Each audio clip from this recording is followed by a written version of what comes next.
Možno ste momentálne v takej životnej situácii, kedy sa musíte niečomu naozaj veľkým oblúkom vyhýbať. Či už je to tá kravá učiteľka z matiky, alebo tá časť cesty ku tebe domov, na ktorej keby si nedal pozor, tak ťa okradne aj sám vietor, alebo nasratá priateľka, ktorej si slúbil ten krásny prstienok, ale zrazu úplne omylom tvoje peniažky skončili v tejto novej 100-eurovej veste.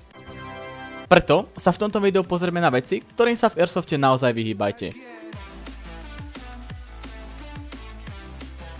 Nezabudnite nahodiť like a odber a my poďme na to.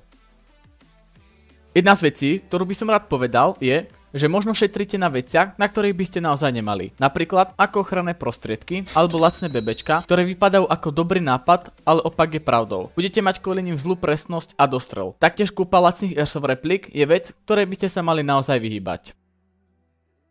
Pokiaľ s Airsoftom ešte len začínate a kúpili ste si vašu prvú repliku, tak možno ste dostali popiči nápad, že urobíte nejaký ten upgrade a trošku sa v nej pošparáte. Ale toto vám zo začiatku naozaj neodporúčam, pretože ani neviete, ako rýchlo sa vám z vašej M4 stane rozobratá mikrovlnka natisnutá v teskáckej igelitke. Ak chcete hociaký Airsoft upgrade, určite vám zbraň doporučujem poslať do nejakého servisu, ako napríklad VKAS.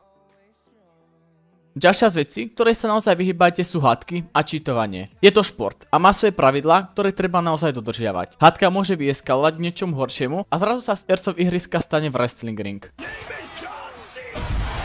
A cheatovanie? No comment. Jedine čo tým dosiahnete je, že nasiereš toho snajpera, ktorý už vystrelal 280 bebečok a jedinýkrát čo sa trafil si bol ty a aj to si nepriznal.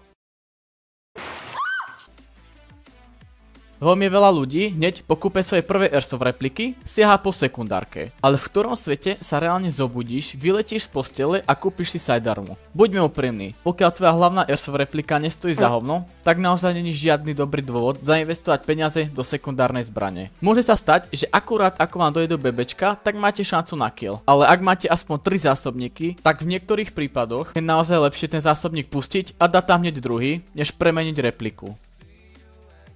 Vyhýbajte sa miestam, kde by ste mohli vašu Airsoft repliku poslať na večné časy. Takže sa s ňou nebudete plaziť ako v Battlefielde cez bahno. Je to stále iba stroj, ktorý tiež potrebuje nejaké podmienky na to, aby fungoval správne. Taktiež sú ľudia, ktorí sa o svoje Airsoft repliky vôbec nestarajú a potom iba výrobcom alebo servisom o tom, aká je tá zbraň zlá a nespoľahlivá. Môžete si kúpiť takýto čistiaci set za pár eur a o udržanie vašej zbrane máte postarané.